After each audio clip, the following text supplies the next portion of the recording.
Okay, so it's the War of 1812.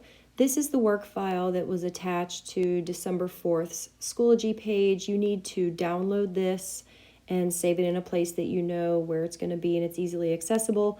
You can work on this in Word or you could send it to Notability. It is 3 pages. This is where we're going to compile all of the information that we are learning about the War of 1812. So that'll be nice and concise and efficient. You'll have everything in one place. It's 3 pages, starts off with the causes of the war, and that's what we're going to go over today. And then we're going to read about the Embargo Act and answer 3 questions. We're going to read about the conflicts with Native Americans in the West and answer 3 questions. The second page is dedicated to the battles of the war. I've organized them into a chart with the name of the battle, the location, the winner, and the significance. We'll fill these in as we go.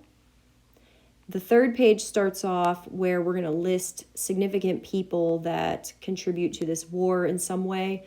So we're just going to compile a list of people. We'll end up with 7 names and how they contribute.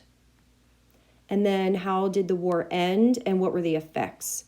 So this is where we're going to gather all of our information and put all of our notes for this module. And as I go over answers, anything that's highlighted will be on your test at the end. I circled the area that we're going to start with today. You should watch the video that's attached to today's page and stop it when you get to the 7-minute, 15-second mark. At that point, you'll have everything you need for the causes. And now what I'm going to do is go through those causes, and what you need to do is put them in your file so that you have notes and maybe even highlight the stuff that I've highlighted so that later you know what is going to be on the test. So the War of 1812 had 3 main causes. First off, the British were seizing American ships and impressing our sailors. Why were they doing this? They're at war with Napoleon. Remember, Napoleon sold Louisiana territory to the United States for $15 million. He needed that money to start a war with Britain. So France and Britain were fighting a war at the time, and the Americans were still trading with both nations.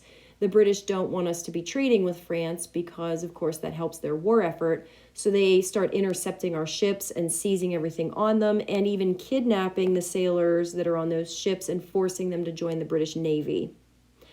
So you need to know that cause of the war, and you also need to know what impressment means. The second cause of the war is going on out west in the area that we just purchased from France, the Louisiana Territory. Americans are pouring out to settle in that area, of course, and the Indians, not surprisingly, are resisting that settlement. But what is surprising is the British are coming down from Canada and helping them resist us.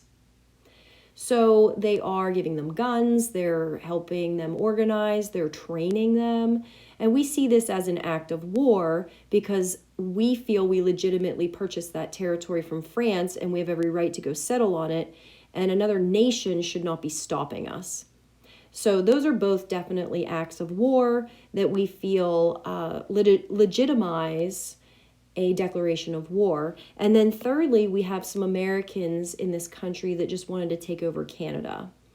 The people that want to go to war, we call them hawks because a hawk is a predatory, aggressive bird. People who don't want to go to war, we call them doves because they are a symbol of peace. In this country at the time, there were some war hawks that wanted to go to war just to take over Canada. They saw this as an opportunity. Why would we go to war with Britain to take over Canada? Because Britain owned Canada. So naturally, if you want to take over Canada, Britain is the country you need to fight for it. So you put all of that together, and it convinces enough people in America in 1812 to declare war on the British. This is a true test whether we can survive as a nation. It's the first major war that we will fight as a new nation, and it is a repeat of the American Revolution. We beat them the first time. Let's see if we can do it again. If we don't beat them, what will the consequences be? That could be very bad. We may cease to exist as a country. Who knows? It would have been a very scary proposition. Now, remember that Thomas Jefferson has cut the military drastically during his administration. So the Americans are going to have to quickly build up a military again and mobilize that military to try to defeat the most powerful military on earth at the time. However, also keep in mind that the British are fighting Napoleon at the same time, so we might actually stand a chance. Again, the highlighted stuff is on the test. If you need to pause at this point to copy stuff, go ahead.